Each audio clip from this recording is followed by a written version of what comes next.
The best books that a new agent can read, podcasts you can listen to or consume is really the ones that you'll stick with and consistently apply. There's this desire to crush books, like I read 2 books a month. You could read 2 books a month, you could consume content, but never actually see any personal growth and development from it. So as a new agent, I really think you should protect your time.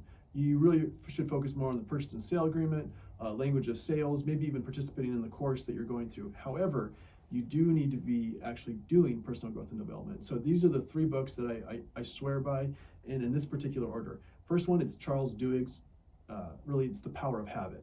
It's learning how to build a keystone habit to build the rest of your business off of. If you've seen experienced agents, they're running around, working their faces off. Yeah, they're making some good money, but they don't really have any consistent, they don't really have something that you might call like discipline or a schedule. It's because they started to build busyness before they built a habit. So start right now, The Power of Habit. Once you've consumed that book, not just consumed it, but begin to actually apply some of those principles, you've got to go to my favorite business book of all time. It's The Go-Giver. I probably give out 3 of these a month, 36 books of these a year I give out. It's written in a fable form, so it's really easy to consume. It's probably written to like an 11th grade reading level, but it sets you up. So our industry, more than any others, is referral based. And you want to start your career off right now being someone that gives more in value than you receive in compensation. If you ask someone for business, you're actually doing a coin withdrawal. You want to learn right now how to make coin deposits so that when you do make that withdrawal, when you do ask for business, the ledger is always more on you have given more in contribution than you've actually received back in value. It might just sound like a tactic, but it is not. It's really more of an attitude and a posture you're going to take. So it's Charles Duhigg, The Power of Habit, then it's The Go-Giver, and the third book, the actual book, I would say this is one that you want to actually buy and write and highlight in, is Exactly What to Say. Now, he does have a real estate version of this book. This just happens not to be it. But Exactly What to Say breaks down not just specific scripts, but why certain scripts would be important to use. And so this is more of like, you know how the Boy Scout manual was great for application, like how to start a fire?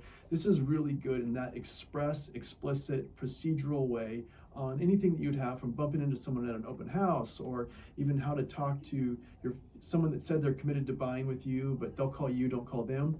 And so Exactly What to Say, the real estate edition, is tactile and step-by-step what you should have. Now, when it comes to podcasts, this is where it gets dangerous.